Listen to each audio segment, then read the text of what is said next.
Well, folks, today, once again on my show, Johnny D Talks to the Stars, another special guest, and today's special guest is an author. He's written several books.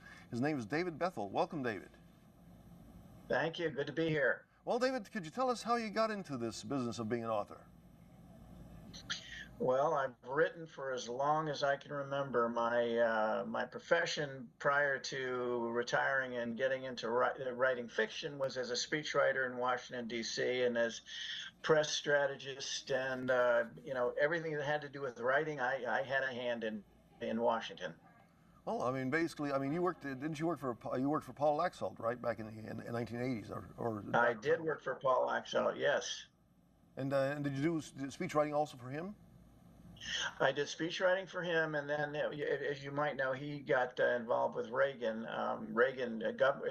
Governor Reagan and Governor Laxalt were very close friends as well as colleagues when they were governors. And then when Paul went to the Senate and Reagan decided to run for president, he tapped Paul as his campaign manager, and I went from working with Laxalt and doing his speechwriting into the Reagan administration and did speechwriting there. All right, cool. And I guess well, let's talk about several of your books. The one that just came out here, 1st of June, Mapping the Night. What's that all about? Well, a while back, maybe about a year ago, I read an article in the New York Times that haunted me. It was a story of a police doing a welfare check on a woman and her child who hadn't been seen for a couple of days in and around their apartment building, and the neighbors got worried because they saw her and her boy all the time, and he hadn't been to school for a couple of days. So they went in and they checked on her, and they found her, unfortunately, dead.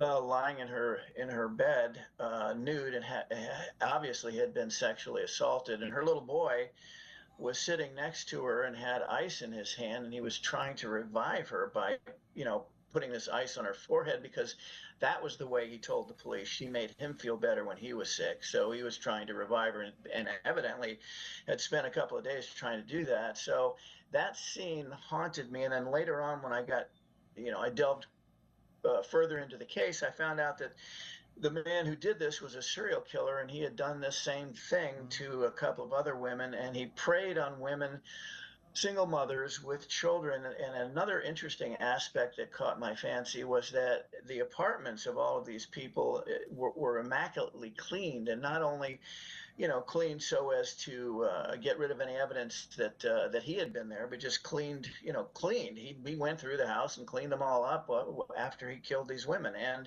so those aspects of the crime caught my fancy. I sat down and I wrote the beginning using those elements, and then went from there. And now you have Mapping the Night. And how long does it take you to do something like that? Is it something that's a couple of months, or does it take a little while longer or lesser? How long does it take to do that? Anywhere from 4 to 6 months, usually about 4 to 5 months, I would say. I mean, not to get a goofy question, but you always hear of writer's block. Does that ever happen to you, or then you get out of it, or does it happen often or lesser? No, I've never had that problem. I write a little, and maybe the reason it doesn't happen is I write a little differently than some authors. I don't write from an outline. I don't have any character backgrounders that I prepare, or anything like that. As I said, I took this scene, sat down, wrote it out, and went from there. I never know. I never know what the end of a novel is going to be until I get there. Sometimes I don't even know what's going to be on the next page of a novel. I write the way I like to read, which is be surprised every time you turn the page. I think that's more effective for the reader. Obviously, it's more effective, and for me as a writer, it was more effective. I tried the whole thing with the outlines and the character backgrounders and all that, but it kind of took the fun out of writing for me. And so that is cool that you write like in a surprise fashion, almost like you don't know what's coming up next. So obviously, the reader won't know what's coming up next, and that keeps the folks really involved in your story. Basically, you've written other books like Capital Evil and Evil Town. Anything about the storylines in those?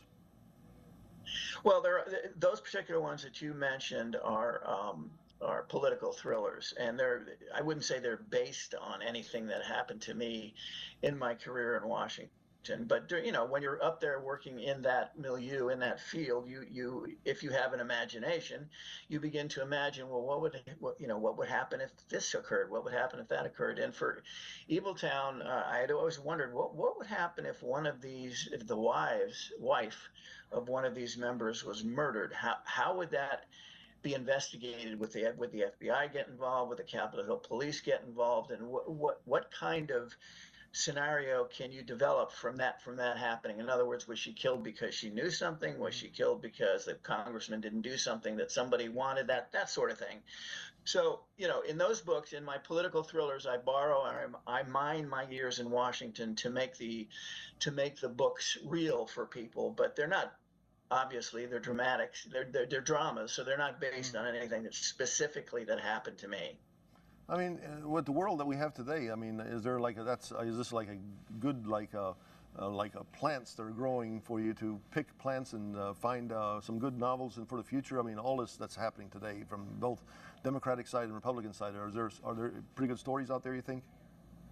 Oh, I'm sure there are. I've kind of moved over to another genre, that being the crime thrillers, based on true crime, psychological thrillers, that sort of thing. But I can't imagine, especially given what's going on in Washington today, that if someone was prone to writing that type of novel political thriller, that there would be plenty of stories to write on my own. I always, as with the one Mapping the Night, where I found this kernel of a story. All those stories are based on true events. You mentioned, or I don't know if you mentioned, but one of my books, Wretched, is based on a rather interesting story of a man, a bully, and he did exist. This gentleman in some small town in Missouri, and he was, for 30 years, he hounded these townspeople. He even sexually molested their daughters and their wives, and he stole from them and everything else. Finally, the town people had enough, and basically they formed a vigilante committee. They caught him outside a bar one night. He was coming out, and they killed him. The interesting thing is that there were at least 30 people there, and only two of them had live ammos in their guns. They all had guns, but only two of them had live ammo. So two people shot him, and then the whole crowd disappeared. And to this day, they don't know who shot him. And they've done both local, regional, and FBI have gone in to talk to these people to find out what happened, and they've remained mum since the day that he was shot. I do remember that because I grew up in the Kansas City area. I remember about that time period. It was Skidmore, Missouri, right? Yes, you are right. Yes, I can't remember the gentleman's name. Do you remember something? McElroy, Rex McElroy. Yes. I remember that. Like I said, growing up in the Kansas City area, I remember that being national attention. So you wrote a book about that. So it's called Wretched. Wretched, yes. Wow. I actually combined two stories in one.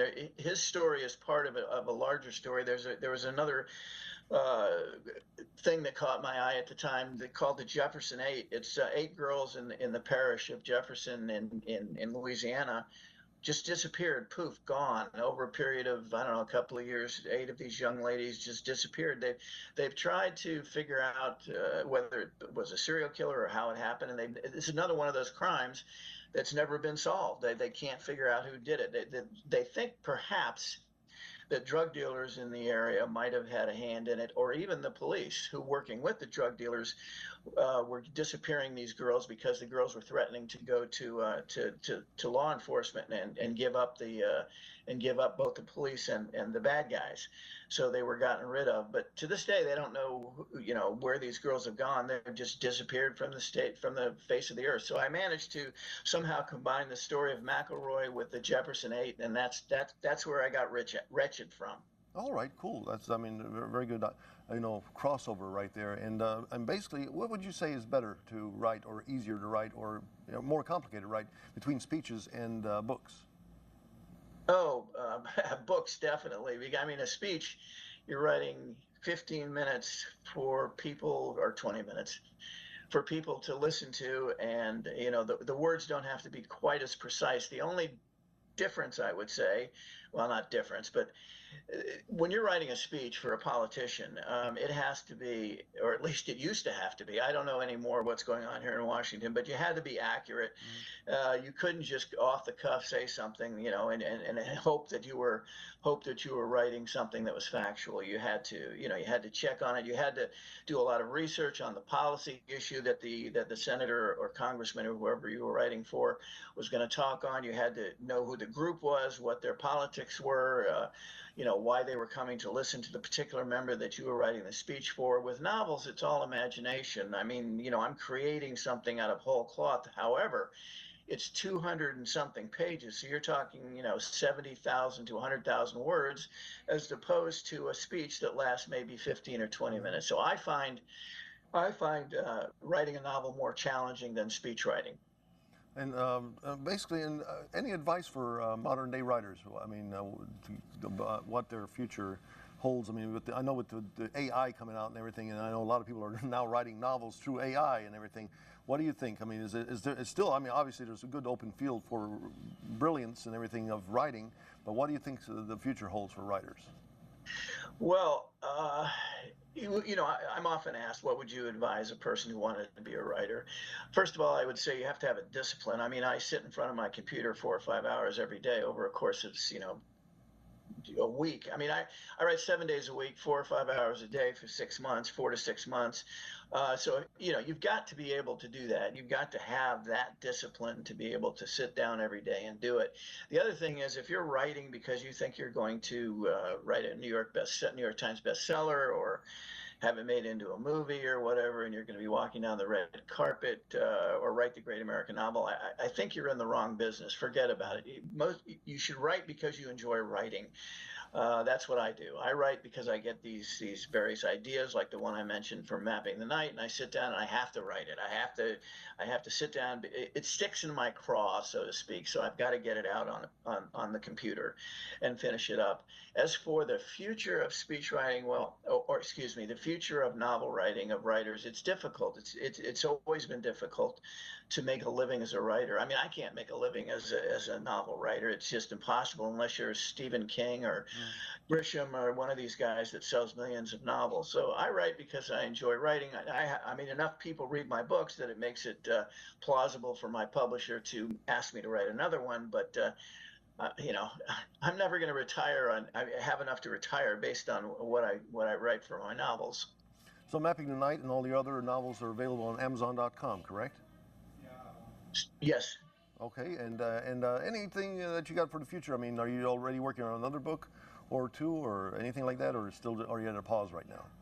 I am. I am working on another book, and it comes again from a story I read about a man, a well-known professor in Florida, in Central Florida, who ran. He hit and ran. He and it just didn't make sense to. And then he killed himself. You know, 3 days later, they find him dead from a self-inflicted gun wound. So I thought to myself, this doesn't make sense. This guy is a professor. He's a tenured professor. He's well known in his field. He hit and ran, and there was no real damage. I mean, one of the people in his car, you know, had a few scrapes and things like that, but there was no real damage. Why would this guy run off, leave the scene of an accident? He'd get a ticket, he'd have to go to court perhaps, but then he killed himself. So I'm thinking to myself, this doesn't make any sense. So I am turning that into a story. What is this guy's background? What do they discover about him when they're doing their background on why someone would hit and run and then shoot themselves? So that's my novel. All righty. Well, indeed, that sounds like it's going to be a very good novel coming up. And, well, certainly it has been a pleasure to have you on my show here. And I wish you a lot of good luck with all your novels and everything. Well, I appreciate you asking me to join you. Well, thank you once again, David, for being with me. And, again, good luck with everything. God bless. Thank you. Same to you.